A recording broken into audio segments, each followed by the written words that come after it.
listen to this. You complain where you born, and you complain that your childhoodness, it was poor, it was miserable, it was wherever you complain. But when you are traveling, you can be worse than your childhoodness, but you don't complain because you're happy, because you are in different place, because you're walking without a shoes, or you're walking without knowing where you're gonna sleep, but you see the ocean, you see the sunset, you see other people, you see people happy, you see people smiling at you, not criticizing you, like in your hometown since you born. You are defect. Like for example, me, they call me embryon all my life. You are embryon, you are embryon, you are deformed, you are deformed. So they don't calling you the same. They are not watching you like the first time. They are not seeing the bad things. So you breathe, you free. So that is the thing. You are homeless more when you travel, yeah, than when you are in your own house and you are complaining how you was your childhoodness. So that is the beautiful of the homelessness, where you think the abundance come when you only have the necessary to live. And that is when the abundance come into your life. That's when you are happy everywhere.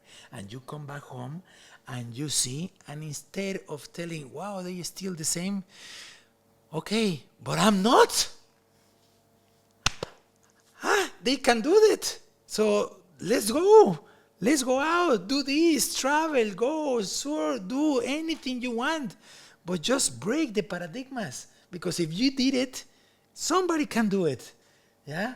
Because I always get it to my hometown, and every time is more polluted, more crazy, more motors. People that I study with them, most of them, 90%, they are 120 kilos, 140 kilos, drinking this, that. And you say, but the only thing is because they stay in the same place. They want to stay in the same place. They don't have any expectations of knowing the inside of what we need to go. Walk, walk, walk. Jesus Christ, Allah, Ganesh, Shiva, Buddha, they teach us to walk, to never sleep in the same place. Be free. Don't attach to something. You attach, you die. You disattach, you fly. Amazing. Mara, you mentioned something about energy, and I'm curious, how important is energy? Whew. It's everything. And at the same time, it's nothing. Because if you see energy in your mind, like you have to reach it, like you reach cars, wealthy, money, houses, protection, food, then the energy won't rise. So that is when the energy become nothing, because you are trying to control energy. And energy, it is not in control of any human being.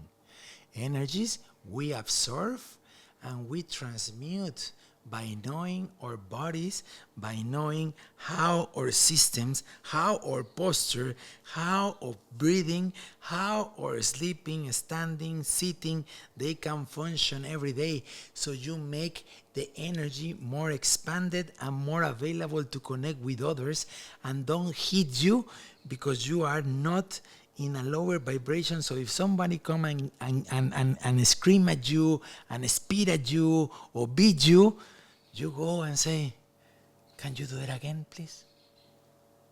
When you reach the point that, can you do it again because I love you? You reach the point of the one in front of you humiliate you, and you love them more to the ones they say they love you. Because it doesn't kill your energy. It doesn't kill the essence and the peacefulness that you have. And you don't go to react. You told me, motherfucker, yeah, now you are this and that. So you don't go into that vibrational energy. So when you receive that, because you're going to receive that everywhere in the world, because one guy is going to be hysteric or stressed in a traffic light, and he's going to say, pa, pa, pa, pa, pa. And instead of you react like monster, say,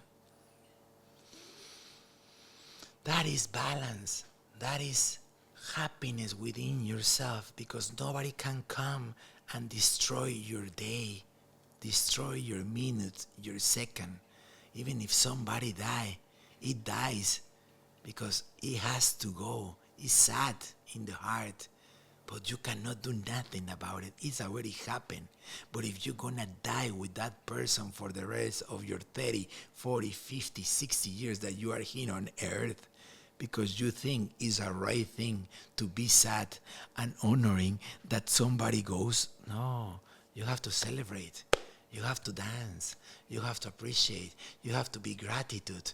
Like they celebrate in some countries when somebody dies, the best party in all over the existence, because as much as you celebrate, that soul, that energy, that spirit, it rise more. And he bless all the DNA and all the people that one day they was having a shake hand or they was eating from that hand. Yeah, and that is the most amazing thing, because we are eating from millions of hands.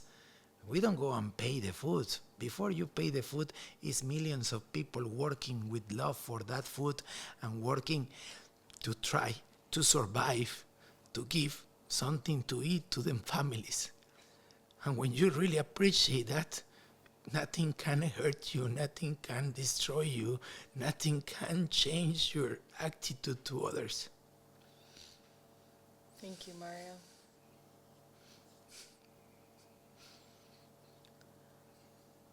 As we wrap up today, I really appreciate everything that you've shared. And is there any final message that you'd like to share related to either the work that you're currently doing or what you'd like to leave people with as a final thought? Just like once I read the shaman path. The shaman path, it was a story of one shaman sitting in a big tree, sitting, meditating, breathing, just sitting, contemplating, be present in Pachamama, in Mother Earth. He was sitting, and suddenly it was a fire in front of him, and suddenly he saw a guy coming. That the guys, they go into the horses that they call Indian. And the guy saw a snake burning into the ashes, yeah, burning into the fire. And the guy take the snake with his hands, and when he takes the snake with his hand, the snake bite him, and he throw the snake without wanted to throw the snake in the fire, but he react to the bite. And the shaman say, do you learn the lesson? And he didn't respond. He went to look for a stick. He grabbed a stick. He saved the snake again and put the snake into Mother Earth, and the snake could fly and could be free. But he didn't do the second time the same mistake with the hand. He find a stake so he cannot be burned and he cannot be beat. And then when he put the stake, he say the shaman, it doesn't matter if they beat me. It doesn't matter if I burn. I will never change my essence of serving others. That's what I am here for. And the shaman, that he's supposed to be the master, the highest, the guru, he was, aho, aho. And then, that is the lesson. No one, only us, we are the mastering, or the mind beyond the mastering that we can allow ourselves to grow. That is my transmission. Thank you. An honor to be here. Thank you, Mario. We appreciate the opportunity to connect. And thank you, everyone, for joining us for Meaning Beyond Mastery.